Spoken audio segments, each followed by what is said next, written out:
let's get into it, I guess.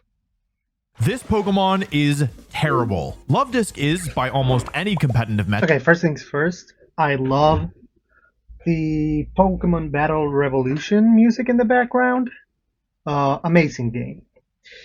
Kind of sad that it never, like, no, it didn't pop off like the Pokemon Stadium games. I think because you needed to have like you needed to have a Pokemon Platinum set up, and some of the missions and rewards weren't available on the Wii. But you know, it was a great game.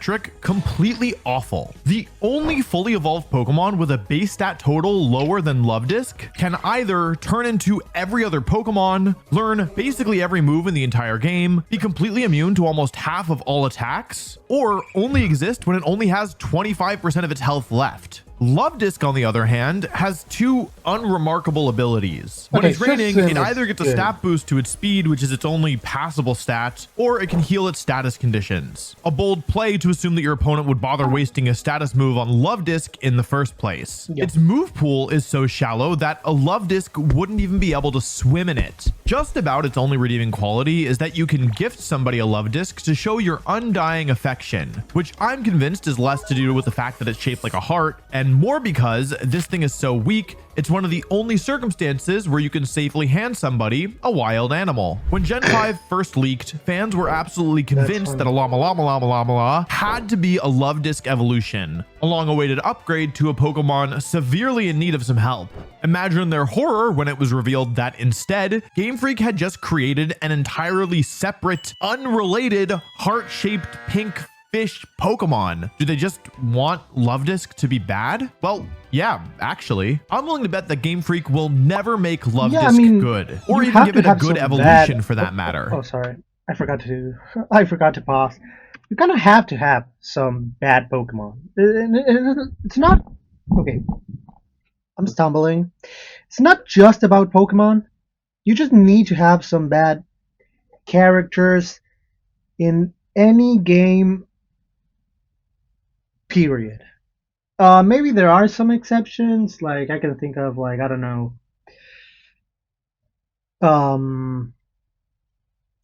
like Slay the Spire. Yeah, you just have 4 characters. And it's a single player game. There's no need to make any of them bad. But any game that has like a lot of characters or is a multiplayer game, you need to have some bad characters. Because trying to get all characters to be balanced and fair can end up being worse. Sometimes on balance it's good. You know, think about like Smash Ultimate is probably the first things that come to mind. Smash Ultimate is so fucking balanced, but like people kind of hate that it is. I personally do as well. You know, because you just end up with, if everything's good, then kind of nothing is, and you just end up in this weird area where nothing kind of stands out. Everything's just kind of, So yeah. Because here's the secret. Game Freak makes some Pokemon bad on purpose. And more interestingly, that's actually a good thing. To examine why though, we're gonna have to break it down. Because there are a lot of bad Pokemon in this franchise, and they're not all bad for the same reasons. Love Disc and Furret both kinda suck, but they've got their unique ways of sucking, and it would be downright disrespectful to the long and storied practice of sucking to lump them together, as opposed to acknowledging the specific nuances to how they've garnered such ability to suck. Okay. Whoa. What's that? I just built a budgeting app in Base 44. Guys, Apps. Nina just built an app. Impossible. Nina can't code. Interesting.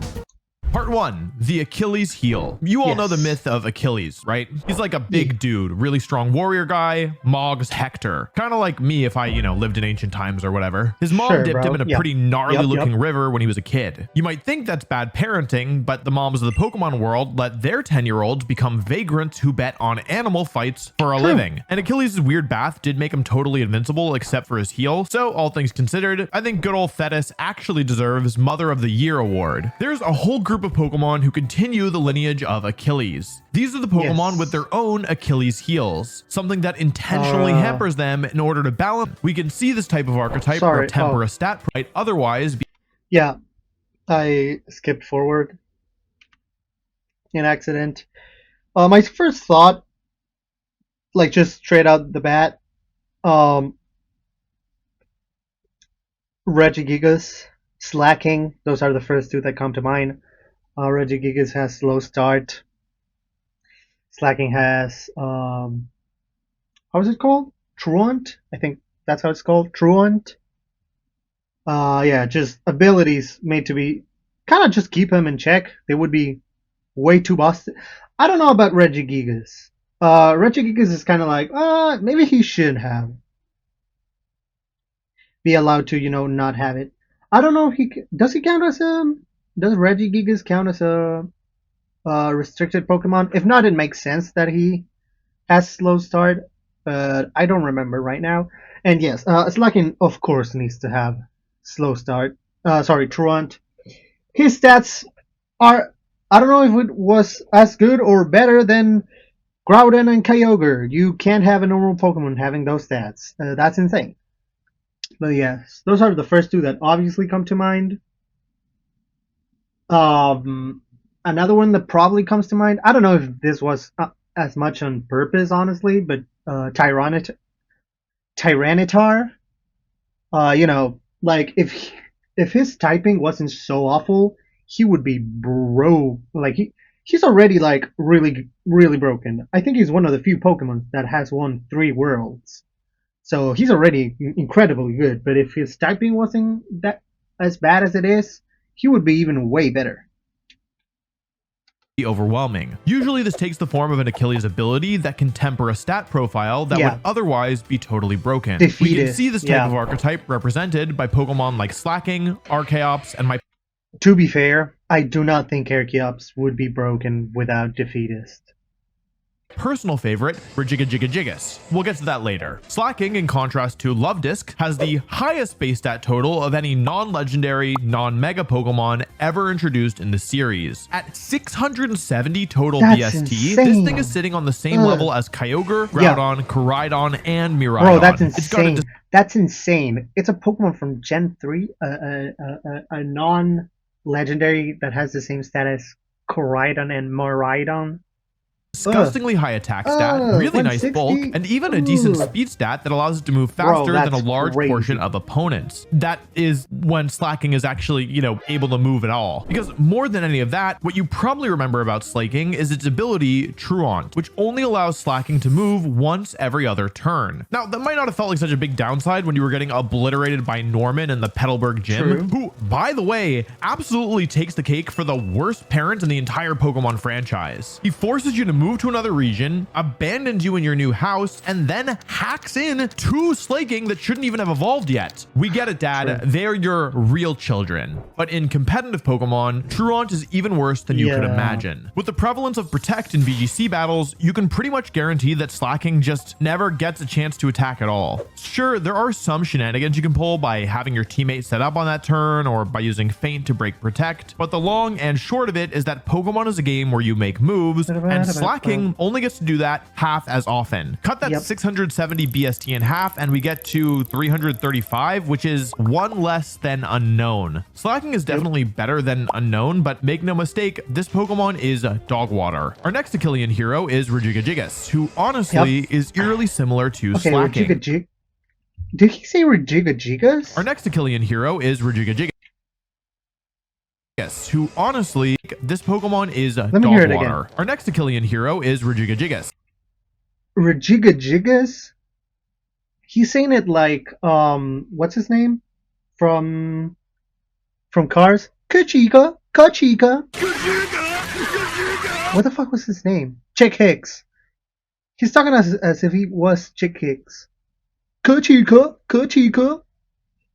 Okay, anyways. Who honestly is eerily similar to Slacking. In addition to being normal types, they actually share that same BST of 670 with a very similar distribution. And of course, they also both share absolutely terrible abilities. While Slacking loses half of its turns, Regigigas loses half of its stats, at least the most important ones. Slow Start halves the Titan's attack and speed for the first 5 turns that it's on the field. Slacking might not have many turns, but at least it can theoretically hit hard when it does attack. Regigigas instead has firepower equivalent to Slacking's little brother, Vigoroth, and it can't even hold the Eviolite item. I did get second place at a regional in 2012 using Regigigas, but I didn't use it to do any damage. Instead, I loaded it up with the most annoying support moves that I could find and took advantage of its huge natural bulk. While it did work, it's a pretty sad way to use a Pokemon that has more attack than Groudon. Archeops might not have quite the stat line of our 2 normal types, but its attacking stats and speed are nothing to scoff at.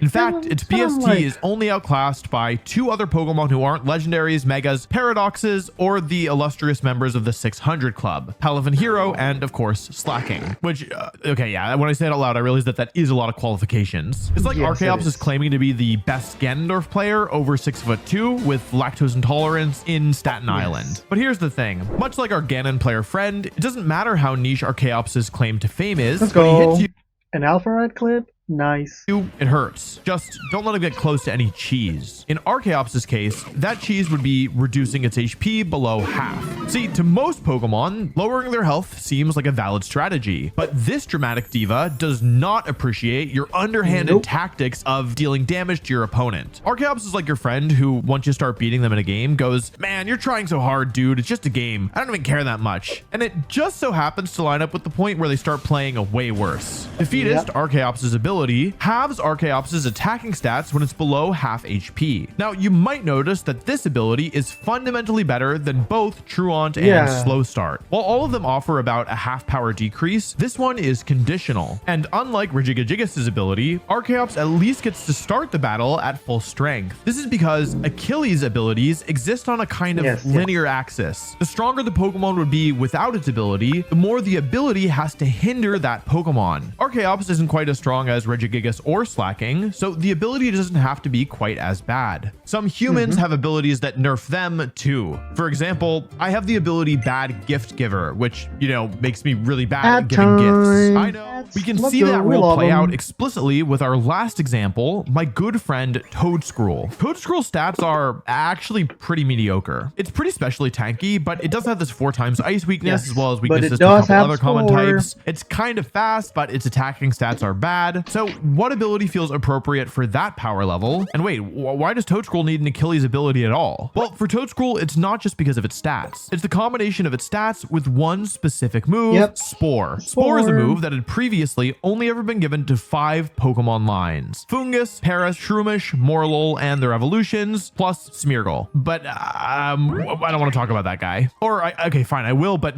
later. Suffice it to say, you had to be part of a very exclusive fungi fraternity in order to use this move. And that's because Spore is one of the most broken moves in the game, because it makes whatever it hits take a nap, putting them out of commission for up to 3 turns. To balance how strong Sleep is, most moves that can inflict it are under 100% accuracy. Spore is the one exception. Mushroom Pokemon, in keeping with their static inspirations, are slow. 3 of the Pokemon that learn Spore have a base 30 speed when fully evolved. Breloom only gets up to base 70. Even Smeargle is only base 75. For context, Pokemon considered to be on the lower end of the middling speed range are typically around 90 base speed or something close to that. Because of how powerful Spore is, Game Freak has intentionally made it easy to move before even the fastest Pokemon that can use it. Scarlet and Violet introduced some estranged family members into the mix though. Amoonguss' long-lost cousin, Brute Bonnet, and Tentacruel's terrestrial twin, Toadscruel. That's really hard to say. Brute Bonnet's got 55 speed, but Toadscruel has 100, and that combined with the guaranteed sleep move is a recipe for disaster. Left unchecked, Toadscruel could spread a sleep epidemic among its foes, but Game Freak, for whatever reason, really wanted to make a fast mushroom Pokemon, so they needed a solution to stop Toadscruel from running away with the game. The answer? Mycelium Might. Toadscruel's ability only affects its status moves, which are the moves that don't do any damage. Whenever it uses one, it's guaranteed to go through opponent's abilities, but this part is honestly kind of a Trojan horse. To ship in the whole Achilles part part of the situation. Those moves will also always go last within their priority bracket. So no matter how fast your Toedscruel is, its spores are guaranteed to be slow, a very specific solution to a very specific problem. Toedscruel by itself isn't overpowered, so the ability doesn't need to nerf it that much. Now, it's fair to say that all these Pokemon on their own are truly bad. Their abilities hinder them to such a point that they can't make use of any of their actual good aspects. If only they had some way to turn off these abilities. A few months ago, I actually entered the Baltimore Regional Championship with Toedscruel alongside one of the only Pokemon. Okay, let me pause this real quick.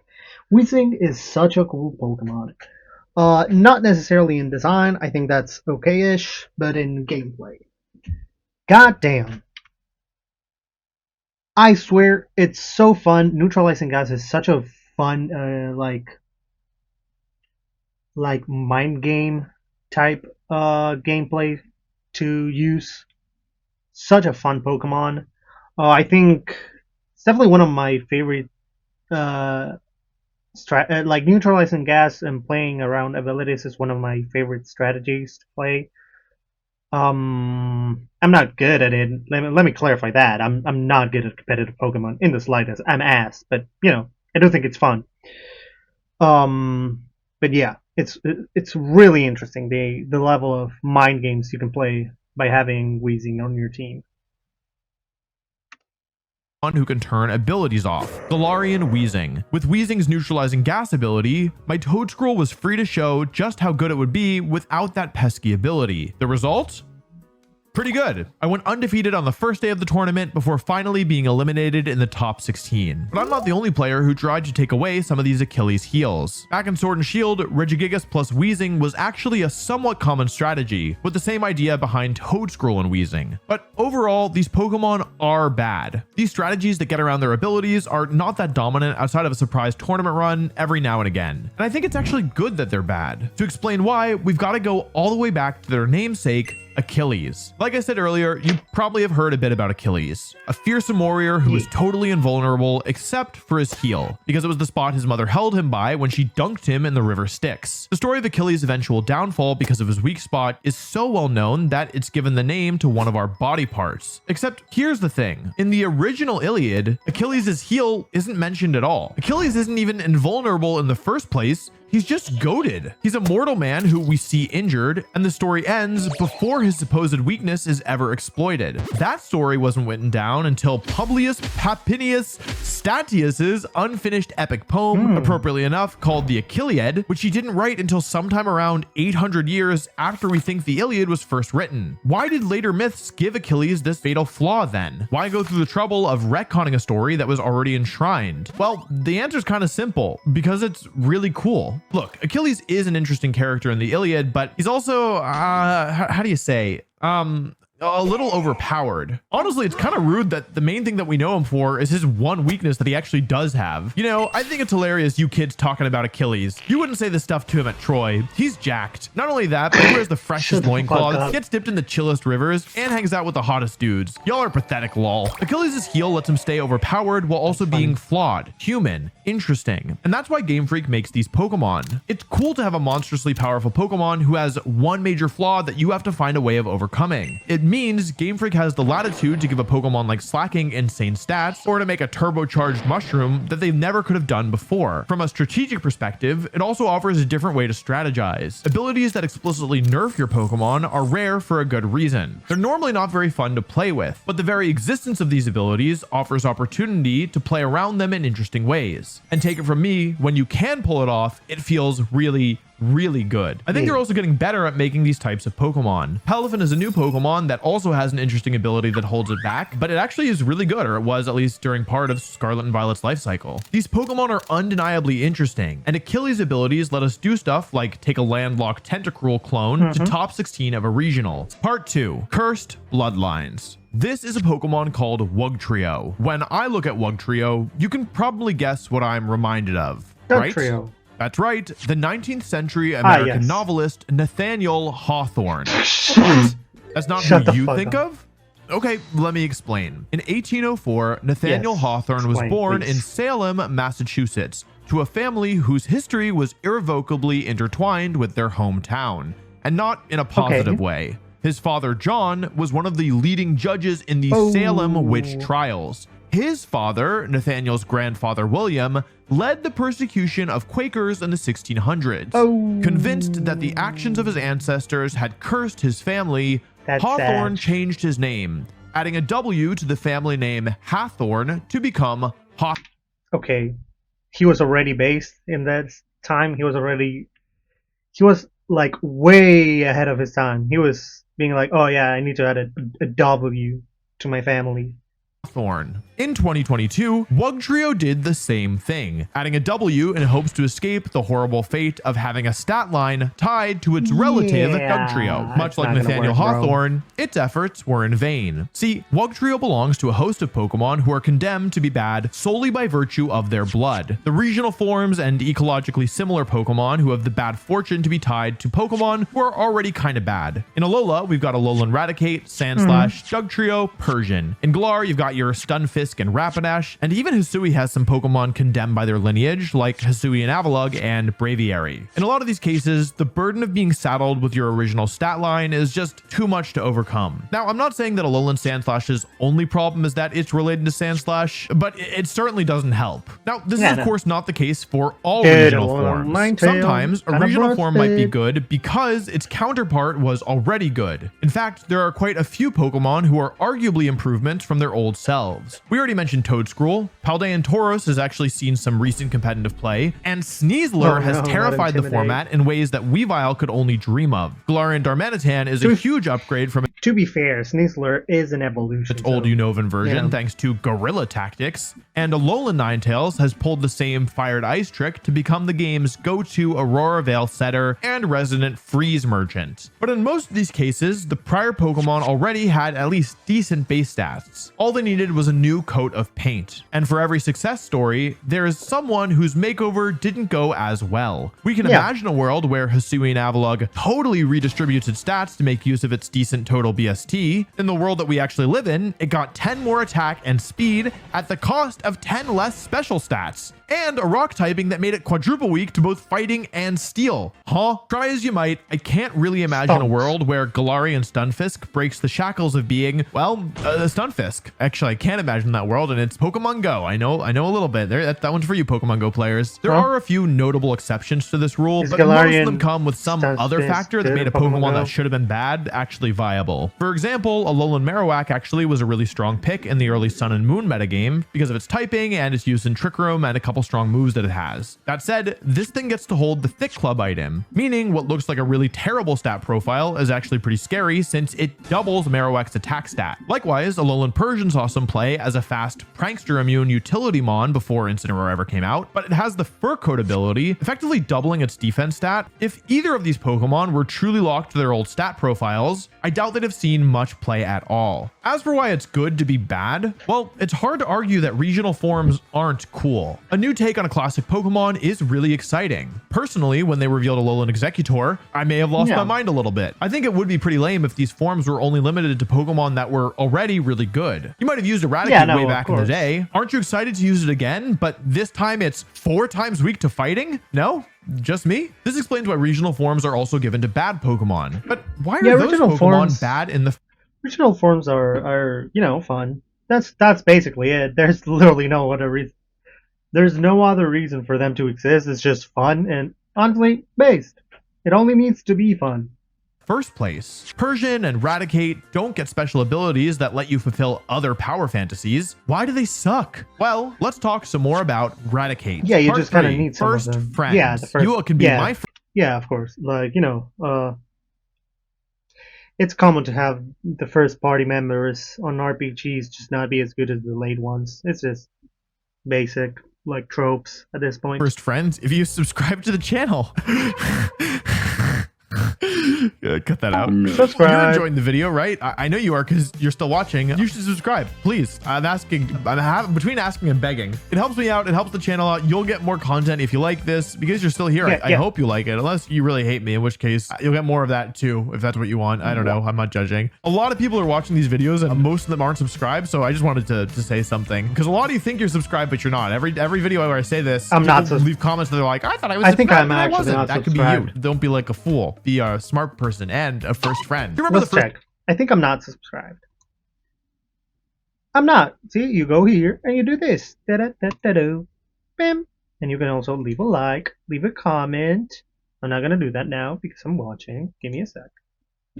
Pokemon you ever caught, like not your starter. If you started in Generation 1, like me, chances are high that you the first Pokemon I ever caught, I don't think this was actually Rattata. I think it was a Mankey. stumbled into Route 1, saw a level 2 Rattata, and it was love at first sight. Surely in this moment you thought, I'm going to use my level 2 Rattata to endeavor a Mewtwo down to 1 HP with the Focus Sash item and then finish it off with Quick Attack, right? That Rattata was an essential team member. Even as you added to the squad, it was one of your first friends. When it evolved into Eradicate, you probably cheered. Your buddy was going to go the whole distance with you, all the way to the Indigo Plateau. Wait, hold on a second. Is that Pokemon a freaking bug with scythes for arms? See ya, Eradicate. You know these Pokemon. These are those fond early game archetypes we all know and love. The bird, the rat, the bugs. They're there to help you take down the early gyms, but at some point, they just can't hack it anymore. Try as you might to make your Kricketune a Hall of Famer, he's probably better relegated to playing the world's saddest violin for the Bibarel and Furret, who are also wasting away in your PC box. This is where it's most obvious that some Pokemon are designed to be bad on purpose. And also, in my opinion, where it's the hardest to argue that it's a bad thing. These Pokemon have to be relatively worse compared to later game Pokemon because that's what encourages people to keep upgrading their team. If you made them too strong, people wouldn't ever catch other Pokemon. Well, maybe. I think there's actually another argument to be made here. If I did hand you a bunch of overpowered monsters from the word get, maybe you would just stick with that for the entire game. But honestly, I think you might not feel like you deserved them. Pokemon is a game about exploration, setting out on a journey and discovering new pieces of the world. And of course, new Pokemon. Actually, I have proof of this, both of how good that feels and how weird the alternative does. And they come from the same games, Omega Ruby and Alpha Sapphire. These games have, to me, one of the most rewarding Pokemon hunts in the series, and one that I first encountered in Ruby and Sapphire. Meteor Falls is a pretty little stopover in the main story that primarily serves to advance the plot and give you a way to get back to Rust Burrow easily. But when you're walking through, chances are that you'll probably notice the gigantic waterfall in the background that just about screams, "Come back here when you have the right HM." If you do that, you're rewarded with the usual series of trainer fights and item spawns and everything you expect, but with a subtle twist. You'll encounter two Dragon Tamers, a class that you've probably never seen before. Their teams are loaded up with dragons, and one of them will tell you, "This is where we dragon users do our training." I remember plumbing the depths of Meteor Falls, eventually reaching a solitary cavern in the deepest part of the cave. Towards the back, I see an item on the ground. I pick it up. TM02, Dragon Claw. Confirmation of what my young heart has been hoping this whole time. Here, there be dragons. Finding that Bagon spawn in Meteor Falls is one of the most fulfilling. Is it Bagon or is it Bacon? I say bacon, like, you know, like bagel. I actually never checked the pronunciation, but you know.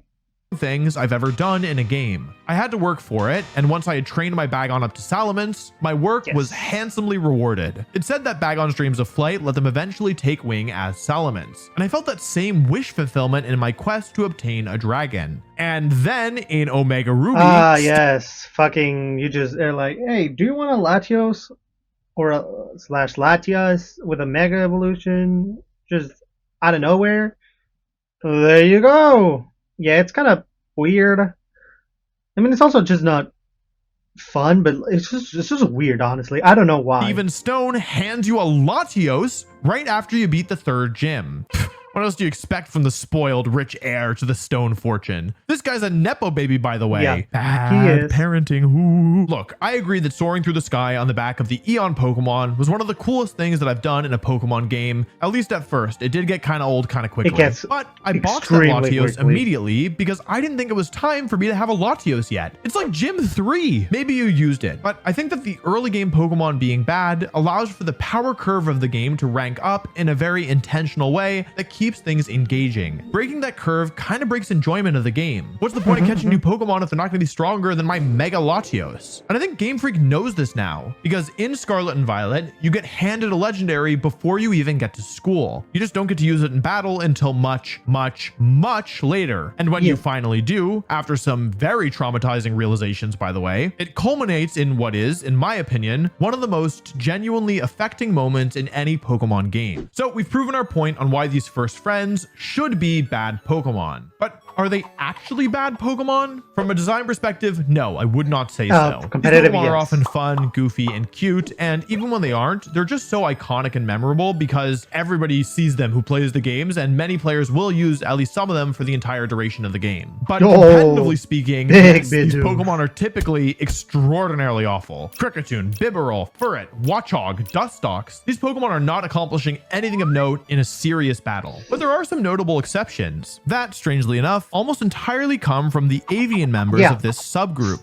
Staraptor is borderline usable thanks to the overwhelming power of Reckless Bravebird and Double Edge, not to mention Intimidate, Final Gambit, U-Turn, and a couple of other useful tools. A few players have used it over the years to some success, and it even made top 8 at Worlds in 2014. Corviknight is another bird who's flown high in recent years, actually recently getting its first regional win. Not that it did much to help in the finals, but by far the strongest first friend is Kalos's national bird, Talonflame. This Pokemon is one of the most used Tailwind setters in the game's history, thanks to the combination of Tailwind and Gale Wings. It was extremely dominant when X and Y first released, and it still gets used today despite being pretty heavily nerfed. It's won every level of competition, including the World Championships in 2014, where Sajin Park took home first place with a Pokemon that realistically could have been the very first thing he caught in X and Y. Speaking of Sajin, well, you probably know where I'm going with this. Suffice it to say that some of these early route Pokemon can certainly perform at the highest level, but overall, they're bad, as they should be. But we still haven't covered Luvdisc. You don't find this Pokemon until the late water routes of Hoenn. It's not related to anything else as much as people wanted it to be, and it's not harboring some secret ability that'll totally change its place in history. At least, I think it's not. I mean, surely it's not. It's not, right? Yeah, it isn't. We said that late game Pokemon should be good, so why is this Pokemon so bad? Part 4.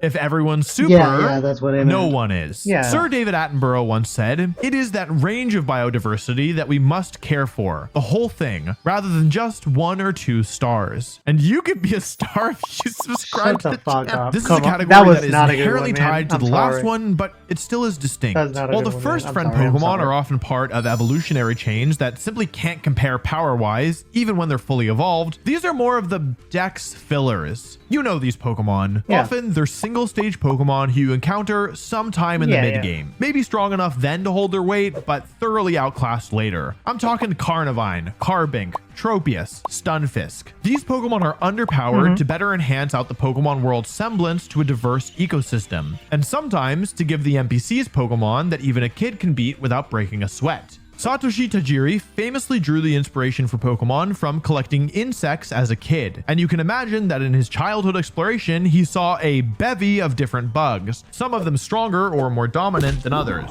Dive into the Hoenn waters, and among the Luvdisc, you'll find Huntal and Gorbis patrolling the ocean floors, Sharpedos speeding between the currents and past behemoth whale lords, ancient Relicanth who have watched the whole cycle turn over time and time again, and deeper still, Kyogre in its slumber. Apart from replicating ecological diversity, the Luvdiscs of the world have to exist for the Kyogres to exist. Because if this thing were as strong as this thing, well, what would be the point of even catching the Pokemon on the box? That is an extreme example, but you see the point. Apart from that, there's also a special kind of joy in using a Pokemon that you know just isn't up to snuff with your opponents. I've given Luvdisc a lot of flack in this video, but that very status as a low-powered fish also makes it special to some people. I have a friend who once set out to clear the Elite Four in Omega Ruby Alpha Sapphire with just a single Luvdisc. Sure, he had to put the metronome item on it to make sure its surfs were doing enough damage, and stock up with endless Lepa berries to make it through, but that Luvdisc emerged as a champion, and for him as one of his new favorite Pokemon. Different power levels offer different player experiences. Well, most of the time.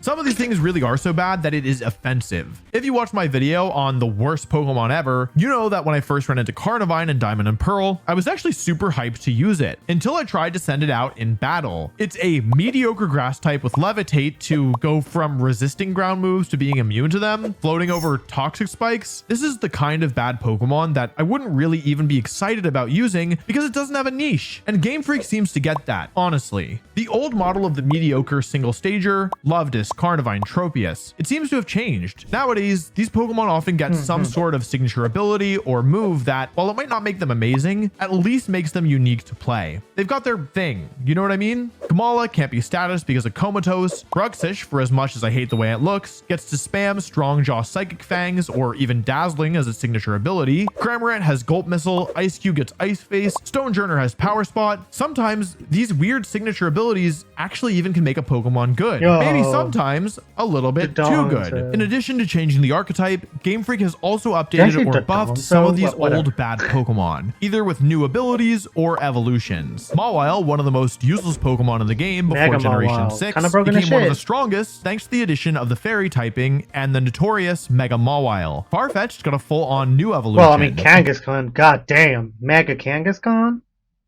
God damn, that shit was broken. Bunch of Pokemon that used to fit this category no longer do because they've been given evolutions, like Murkrow, Giraffre, Gligar, Stantler. Yeah. Really, Gen 2 was full of these things. Then there are Pokemon who got new abilities to make them stronger, such as Volbeat and Illumise with the Prankster ability. Oh, I No didn't new know they evolution got- needed they to got make them at Prankster. least a bit more relevant, though sometimes this does end up creating a really strong Pokemon. Most of the Pokemon I just named are still bad in most situations. But as a competitive player, I like that better than the old model of bad in every situation. You're not going to see Ice-Q and Stonejourner taking over the ranked ladder, but it is fun for me to try and make them work with the strengths that they do have. If you asked me to take Luvdisc to the top of the ladder, I'd probably try and pass off an Alama as Luvdisc to trick you and make it feel a little bit more doable, though not that much easier. It's a nice way for Game Freak to update Pokemon while still keeping power levels in check. Now, part of you might think that Game Freak is just messing up here, that they actually intend all of the Pokemon to be strong, but they just miss the mark on balance. Well, I've got a counterpoint for you. A Pokemon that is essentially Game Freak saying, this thing is supposed to suck. And it's from the most recent generation. That Who is it? I can't think of it. Pokemon, of course, is the Dunsparce. Okay, if you yeah. weren't around back in That the early Dunsparce. 2000s, you might not Yeah. know the reputation that Dunsparce had in the community. Dunsparce in itself seemed like Dude, the first time I found a Dunsparce, I thought it was so cool. I was like, oh my god, is it a legendary Pokemon? Because it was so hidden. Like, I've never seen it before. Like, I had played the games like multiple times, and I had never seen it before. So I was like, oh my god, this is like some crazy legendary Pokemon I've never seen before. And then I tried it, was like, oh no, this guy sucks. Like, oh, okay, this guy's not good at all. troll Pokemon back in Gold and Silver. It was a phenomenally rare Pokemon with only a 1% chance of appearing in one of the smallest caves in the game. Finding it was harder than the Bagon journey I described earlier. If you were lucky enough to find it, you might think, this thing's so rare, it's gotta be super strong, right? Yup. Instead, it was one of That's the exactly what most happened useless to me. Pokemon in the series, especially before abilities were introduced. A weak, slow, normal type with pretty much no redeeming factors. But precisely because Dunsparce is so weak and so rare, the community obsessed about it. For years, they'd make fake Dunsparce evolutions, dreaming of a day when it unleashed its true power. Most of them looked like overpowered dragon types, with Dunsparce's puny wings expanded to soar across the sky. Surely, eventually, Game Freak would give this thing some love, right? The community waited more than 20 years, and finally, in Scarlet and Violet, their wishes were answered. Dunsparce finally got its evolution. The Dunsparce, who is a Dunsparce with one extra segment. It's got funny, though. slightly better It's very stats, funny. an okay signature move, and that's it. It's bad. The only thing that sets the Dunsparce apart is the 1 in 100 chance for it to be a 3-segment to Dunsparce when it evolves, which to me is 1 in 100, and that's it. To be fair, that's not that's a very good Segment. signature It's move. got slightly better stats and I mean, 100 base power, so like a 100 base power move that can hit through protect. I mean, that's okay good. signature move, and that's it. It's bad. The only thing that sets the Dunsparce apart is the 1 in 100 chance for it to be a 3-segment to Dunsparce when it evolves, which to me That's is just awesome. Game Freak pointing and laughing at us saying, yeah, you thought it was funny when it's just a longer Dunsparce? Well, if you're crazy enough, you can try to find one that's even longer. This Pokemon is bad on purpose. It's worse than Stonejourner and probably most other Pokemon too. My point is, the Dunsparce proves that Game Freak actively makes Pokemon bad for their you have own to have reasons. some bad I'm not a huge Pokemon. fan of the Dunsparce, but I do like these other Pokemon that try to be good and bad at the same time. These Pokemon are allowed to still be weak most of the time, which we've said is a good thing, and they can be strong in very specific situations. It's fun to try to figure out their unique abilities, and it even doubles down on the ecological diversity angle we were discussing earlier. Sometimes though, you can be too unique, and that leads us to our final category. Okay, so gimmick Pokemon. Sorry, what I assume he's gonna go with. Let me clarify. This, I think he's gonna go into Smeargle and why Smeargle sucks, which fair enough. The yeah, so I mean, gimmick Pokemon I do think are very cool for the most part. Shedinja is like one of my favorite Pokemon to play with. Like, it's just such a cool idea having a Pokemon that is like, oh, okay, you can only take damage from super attack moves, but you die in one hit. I mean, two because you put on the focus sash, but whatever, you get the point.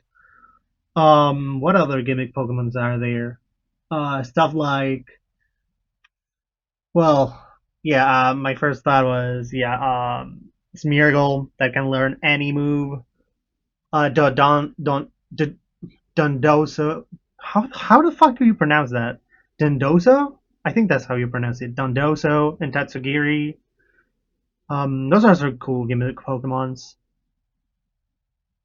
Part 5, the gimmicks. These are the Pokemon that are designed to show off a game mechanic more than anything else. A lot of the time, some NPC is going to hand you one of these things with an explanation of the new and innovative mechanic that they're meant to demonstrate, which chances are you'll forget about as soon as you have the chance to box it. There's a wide range to these things. Some of them illustrate a gimmick found otherwise in the game. Unknown, of course, is a whole language unto itself that's critical not just to the plot of the Johto games, but to an entire Pokemon movie. It also happens to be the demonstration of hidden power, first introduced in Generation 2. Cherrim or Wormadam are probably the first time you'll see a Pokemon that changes forms, something introduced in Generation 4. Although that does assume you're going to remember Cherrim or Wormadam after you see them. Cast form shows off the power of weather in a very easy to understand visual way, while Deerling and Sawsbuck demonstrate Unova's seasonal changes. Other times, these Pokemon gimmicks exist just to have a gimmick. These are the ones that start to get a little tricky. For example, there's Spinda, who I've got no beef with. Every Spinda is different. What a great metaphor for the variety inherent in nature. More importantly, what an invaluable tool for taking out the 1 billion lions. 4 billion Spindas is a lot of Spindas. Kecleon wants to change its outfit every 5 seconds? Girl, me too.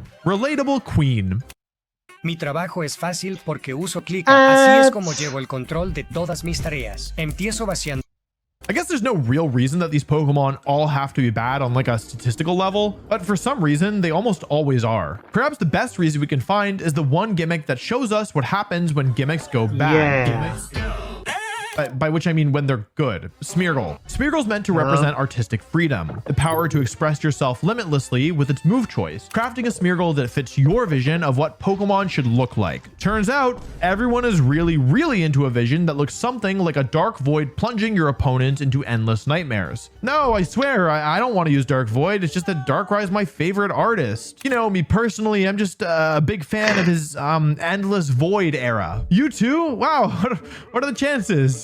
See you in 3 turns, I guess. Even with terrible stats, Smeargle's artistic aspirations have caused so many headaches over my years of competitive Pokemon that Game Freak had to nerf it twice. So maybe that's the reason these gimmicks are bad, because gimmicks being good is just not fun. These Pokemon are mostly relegated to being fun bursts of flavor in the game. Something you look at to say, huh, that's neat, and then never think about again. I've covered a decent amount of them, but there are 2 gimmick Pokemon that... To be fair, aesthetic gimmicks can be good because like it doesn't matter, like it's not an actual gimmick in battle, it's just an aesthetic gimmick. Me take the cake for being terrible, and it's because their gimmicks don't even exist anymore. The first is Furfrou, whose customizable hairstyles are an homage to X and Y's introduction of player customization for the first time ever in the series. These different hairstyles did pretty much nothing at all, and you can only change Furfrou's style at one place in each of the games that it's in. Even more baffling, your Furfrou's coat isn't permanent. It loses the haircut after 5 days, or whenever you take it in and out of a box, meaning meaning to even keep it tricked out, you need to keep it in your team the entire time. And while Furfrou might have access to a great ability in Fur Coat, its stats are so thoroughly terrible that it can't even use it very well. Now you too can experience the real life cost of paying exorbitant amounts of money to give your dog a haircut and it'll immediately lose after rolling in the dirt. After Generation 7, this Pokemon hasn't even been available in a single game. Likely because Game Freak realized no one's going to spend their time and hard-earned Pokebucks to spray paint a dog that wouldn't even be on their team. But while it's unlikely that Furfrou's customization comes back anytime soon, I can see a world where it returns.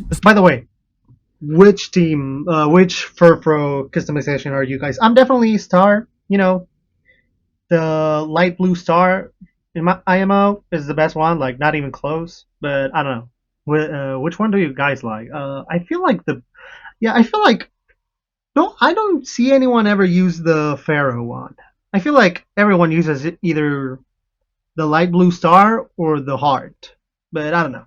Especially if Game Freak makes the haircut last longer. The next Pokemon though, its gimmick is gone forever. Because if Game Freak brings it back, they're gonna have some angry parents to deal with. Chatot is a terrible bird Pokemon introduced in Generation 4 with exactly one special quality. Its signature move, Chatter. Chatter, when introduced, was a 60 base power normal type special move that had a chance to confuse the opponent. How much chance? Well, that depends on the chatter. See, in Generation 4, you could actually use chatter outside of battle and record your own audio to be played when the move was used. If you didn't use custom audio, the move would have a 1% chance, but depending on what audio you recorded, Chatot's confusion chance could be either 1, 11, or 31%. And in a stunningly bad decision from Game Freak, the chance pretty much correlated to the volume of the recording, meaning the best chance of confusion was to teach your parrot to scream loudly at the opponent. In Gen 5, the confusion chance got shifted a bit, but that was the only change to the move. Chatot, however, earned the dubious distinction of becoming the only non-legendary or mythical Pokemon to be banned from Generation 5's Global Battle Union. Likely because Game Freak realized that if you were gonna use a move as bad as Chatter already, most people probably had more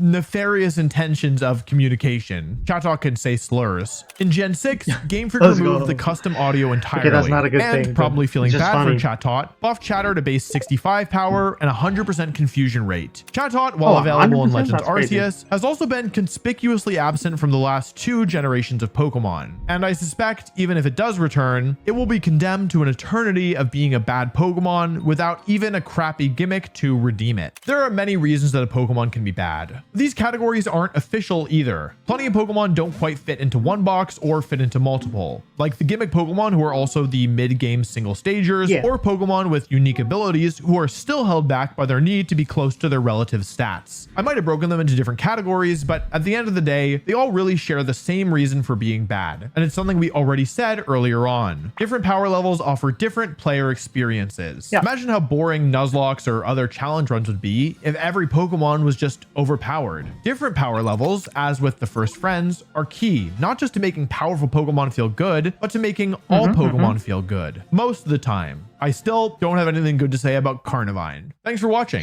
If you like hearing me talk about Pokemon that are bad, you might be curious to know what I think the worst Pokemon of all time is. I spent a lot of time looking through some pretty awful Pokemon, and some of them were so bad we didn't even mention them here. You should check it out. But I don't know. Okay, so that was that.